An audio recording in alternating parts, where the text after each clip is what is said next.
We're going to start checking the beginning stages of the unit from the end breaker through to make sure everything is wired correctly on the input side of the unit. We're going to apply power now.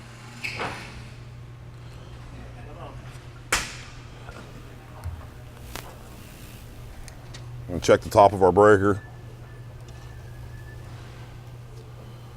406, 406, 406. Now we're going to apply power, closing the contactor.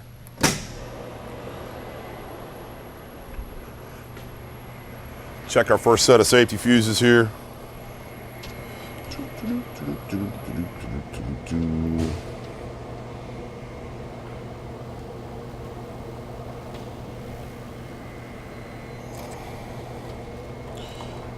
This is basically just checking to make sure they're coming in on the right side.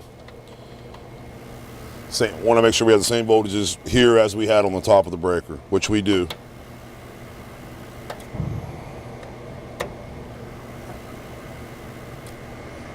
All right, we're going to reapply power now. Just move on down our line. We're going to check here.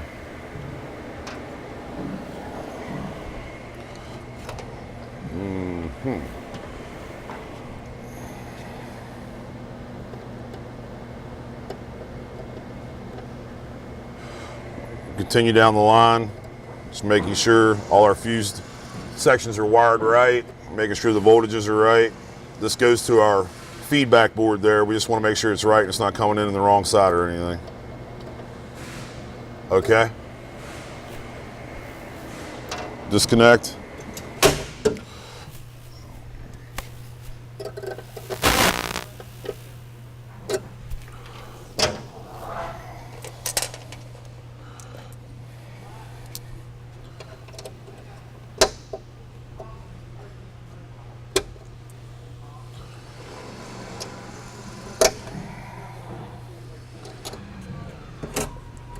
All right, basically what we're going to do now is we want to check for 120 volts on the fuse side for these control transformers. These control transformers are what run all your power supplies in the cabinet.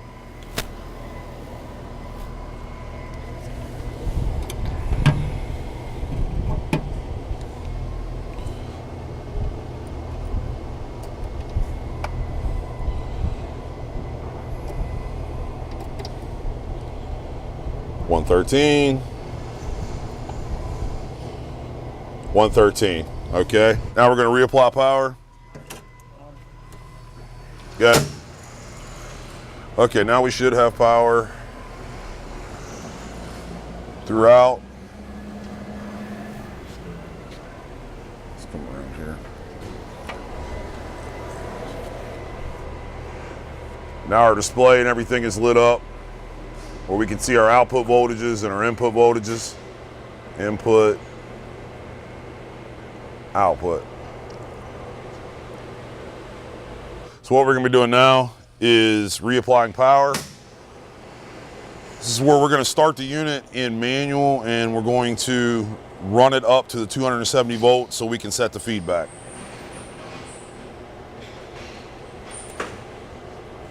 I've started the unit. What I'm going to be doing is I'm going to be watching. There's a meter up there for my 270 volt, and I have a meter down here for my feedback.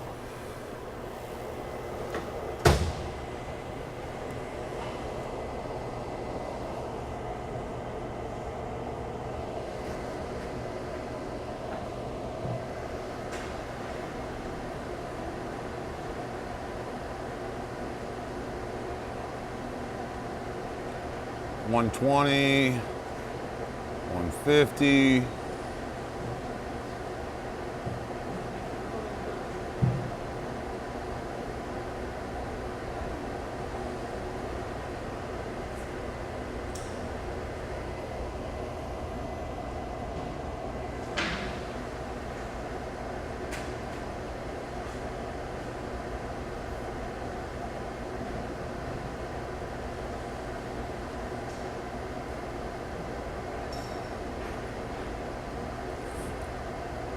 Not very exciting.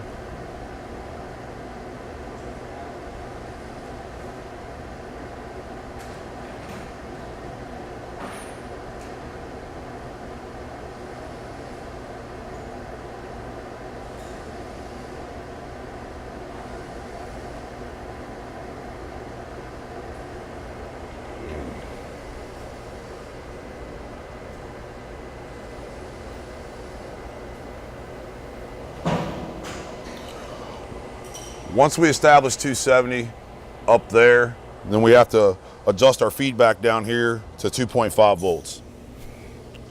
So at 2.49, we adjust at the voltage feedback set point on here to 2.5 volts. We're already almost right there. Just bump it just a little bit.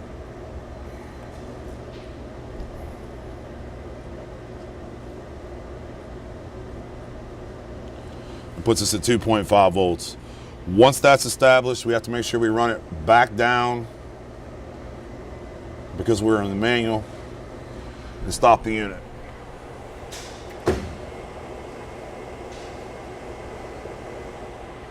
Disconnect.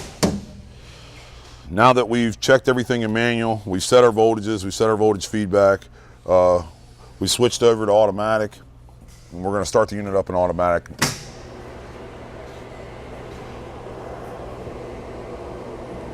We're going to hit O for output so we can watch our bus voltage ramp up.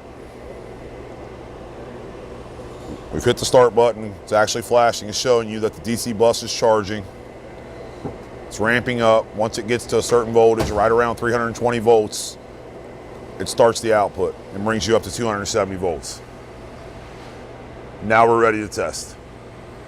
Basically what we're doing now is taking our modulation and current shots, 0, 50, and 100. We're setting right now running at 270 volts with 0 amps, so we're gonna refresh our screen here. And save it, that way you guys can read it.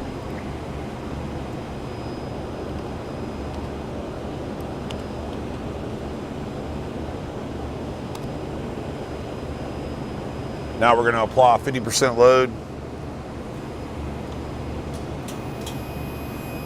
You can see that the load is on the screen over there off the load bank.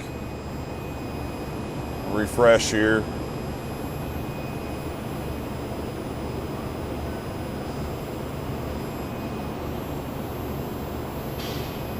Save.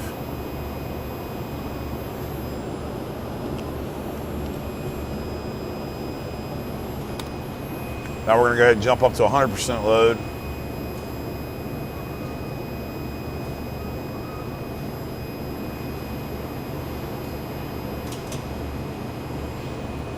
Refresh.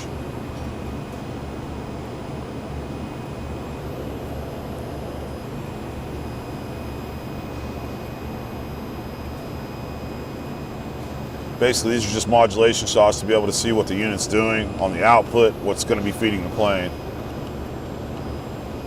What we're going to be doing now is we're going to be catching what we can call our transients. Basically, we're going to do from 0 load up to 100% load all at once, and we're going to catch it on the oscilloscope. Go ahead. All right, now that we've caught the shot, we're going to transfer it down and save it. And what we're going to do now is the other transient. It's basically 100% load to 0. Have Keith take the load off all at once here. We got the shot, and here's the shot for that.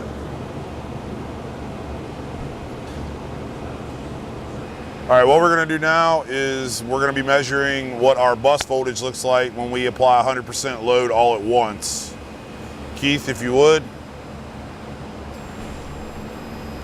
All right, there's our shot. We're going to refresh it.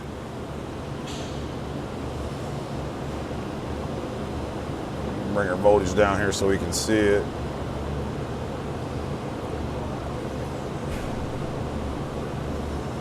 Now we're going to be taking our 100% load to 0% load bus shot. Keith, if you would. Okay. All right, now we have the shot. We'll save that shot. Refresh. Move it up here a little bit so we can see it.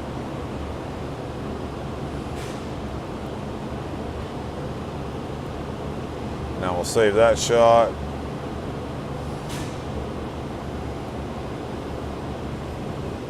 And that is 100.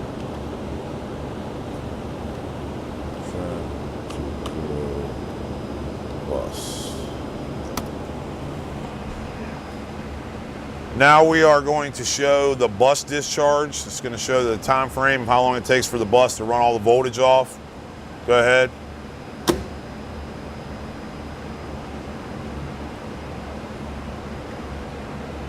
This is a slow process, but it's showing, that way we can capture the bus completely discharging down.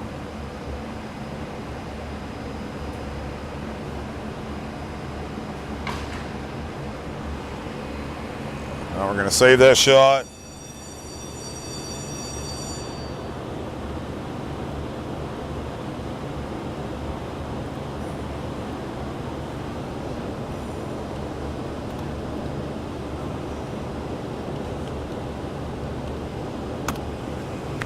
All right, now we are going to show the discharge of the output once we open up the contactor. Hit it. Same process, basically just waiting to be able to watch the voltage bleed off.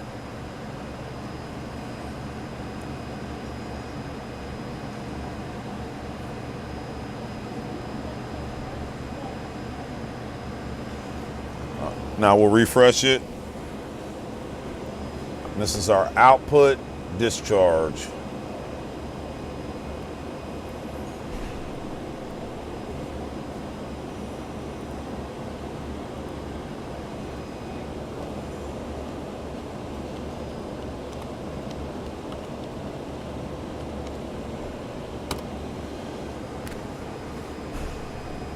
All right, basically what we're doing now in the test procedure is we're going to check our overload protection and see what our voltages are at the overload set points. We're going to run through 150%, 200%, and 250%, recording those voltages at the unit and what's going to be plugged into the actual aircraft.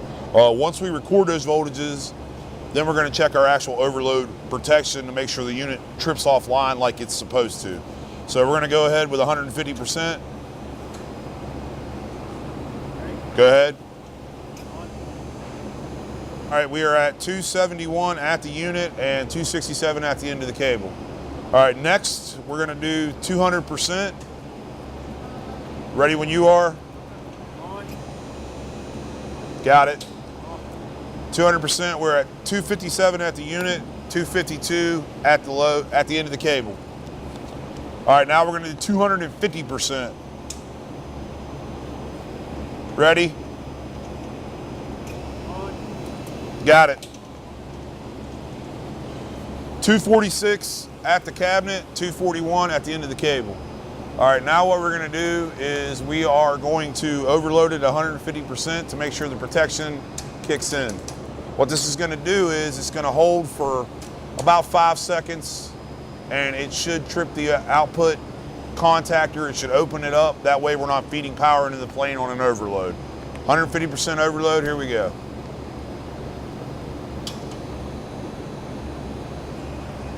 Basically what we're looking for here is to make sure this voltage here goes away. Unit tripped out, open the contactor. All right, now we're gonna do the same thing with a 200% overload. We're gonna apply the load. Then we need to make sure that the contactor opens up after the time frame. Here we go.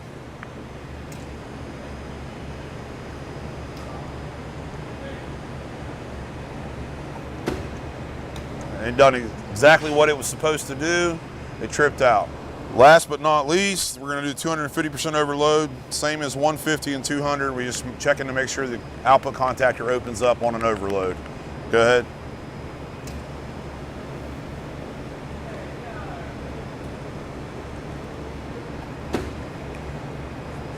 And it did.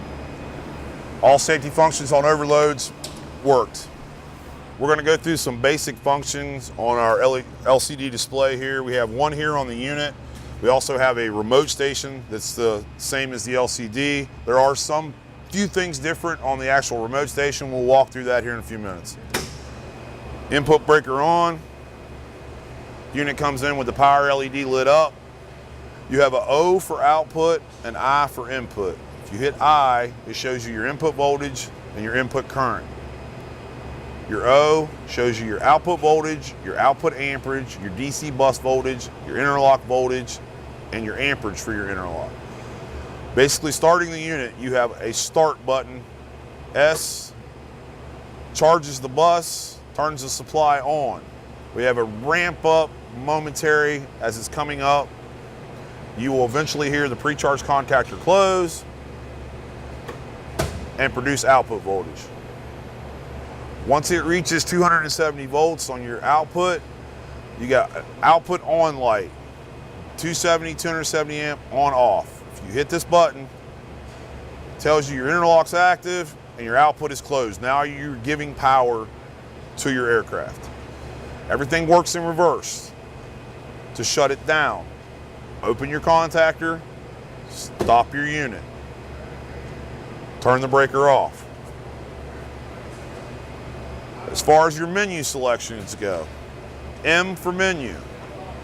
You have a fault log that shows your history of your faults. It's going to give you a time, it's going to give you a date.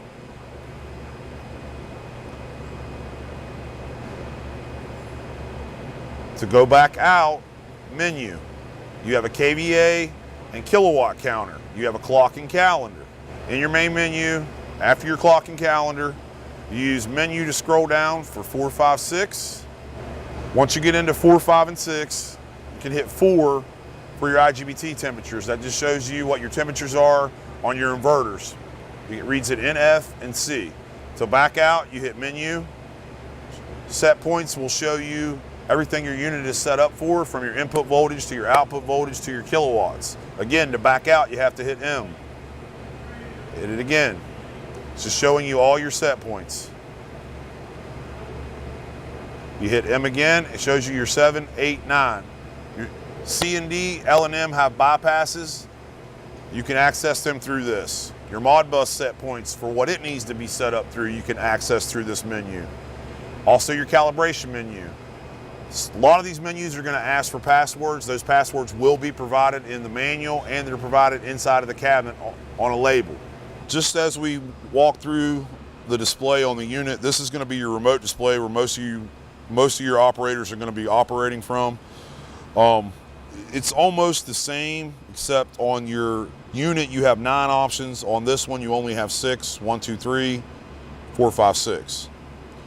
As far as your main menu where it says 0 LT, that is a lamp test. If you hold 0, it will show all your LEDs to make sure they're lit up. Just like the other unit, or just like the other display on the unit, if you hit O for output, I for input, it'll show you both functions. This operates the same way. O for output, you hit start.